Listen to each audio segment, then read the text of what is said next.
Today we're doing a video thanks to Ivy, actually. When I was out here on February 6th, I gave her this pot of dirt. And I gave her some of these seeds. These seeds are 4 o'clock seeds.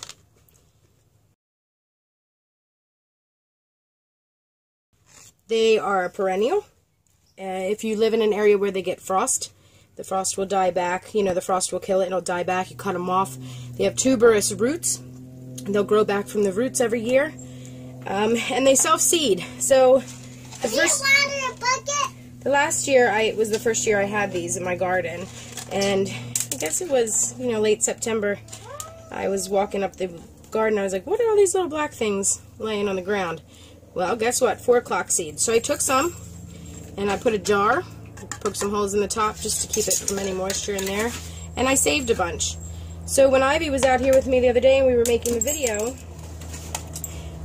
she was kind of bored. So I gave her 10 seeds and this pot of dirt. And this is the result. I didn't even water it. We watered a little bit in the beginning. After we just first put the seeds in, we gave it a water. I sat it next to a window and here we have, look, she's got 8. 8 of the 10. 1, 2, 3, 4, 5, 6, 7, 8, 9. 9 of her 10 seeds came up. So, what we're going to do today is we're going to separate these seeds out. And I'm going to show you a pretty easy way to do that. Alright, so I'm going to use 2 of the 6-cell planters. Have Ivy, can you fill these up with dirt for me? Fill that up with dirt. We'll have Ivy fill them up for us, and I will show you how to separate these. Now, some of them are just coming up, so we definitely don't want to hurt the little bit of roots that are in there. So what I'm going to do, I'm just going to dump out as much dirt as I can from around the seedlings. Just so I have a little bit. Mommy. Thank you, dear. Perfect. Can you do one more for me? Thanks. So the 4 o'clocks are an interesting plant too. They come in all different colors. Obviously, they're called 4 o'clocks for a reason, and that reason is that they bloom in the afternoon. 2 fell out, so that's perfect.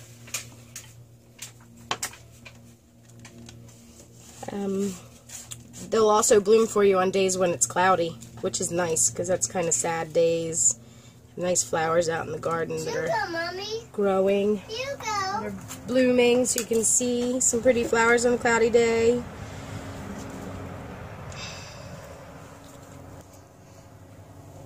Alright, so here I'm going to pull them out, get them separated. They're holding the dirt on their root, so I'm just going to let them do that.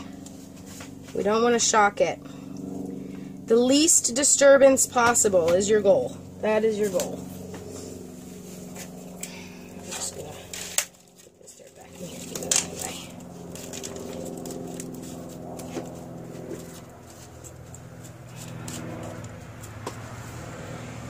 Alright, we'll keep this. So this one, 2 stuck together. I'm going to take my handy dandy sprayer here. And I'm just going to spray the root a little bit. Get some of that dirt off there. See if it won't come apart easier. And it comes right apart. Alright, so we got 2 left. Nope, you can't have that. That's Lindsay's. They touched it in my water can. Yeah. Where's your water? My water right there. 1, 2, 3, 4, 5, 6, 7, 8, 9. Okay, I have all 9. I want to make sure I didn't lose any. Alright, let me clean up my area a little bit. We got those separated out. So spraying the roots with water to separate is a good idea. It just helps loosen that dirt up for you.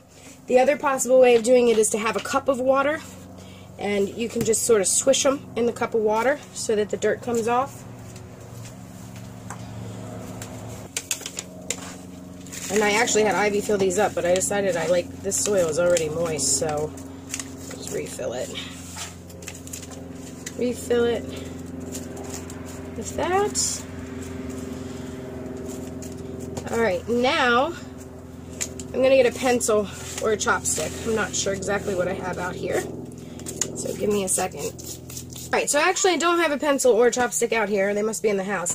But I have this, which I bought. I'll tell you what it is, well, since I have it in my hand. It's a sun calculator. turn it on, put it in the dirt, leave it for 24 hours, come back and check it, put it in first thing in the morning, and it tells you full sun, part shade, or full shade. So this thing's good.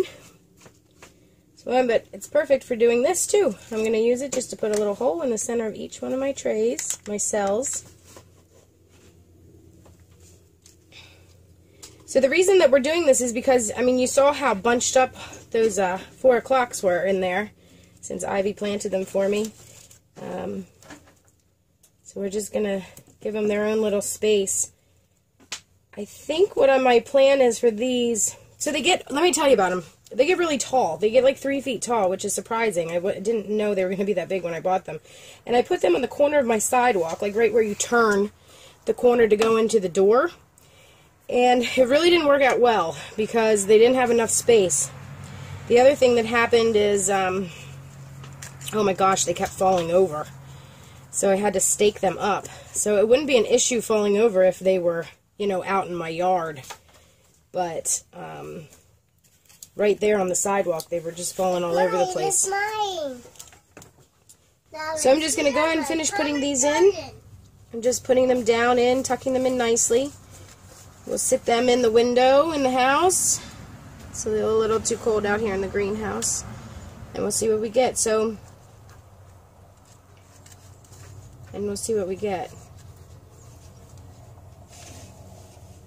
If there's a lot of dirt on the bottom, then you need to just rinse them off. Just go ahead and squirt it so that your root can get down in the dirt a little bit easier. So just rinse some of the dirt off, make my hole a little bigger.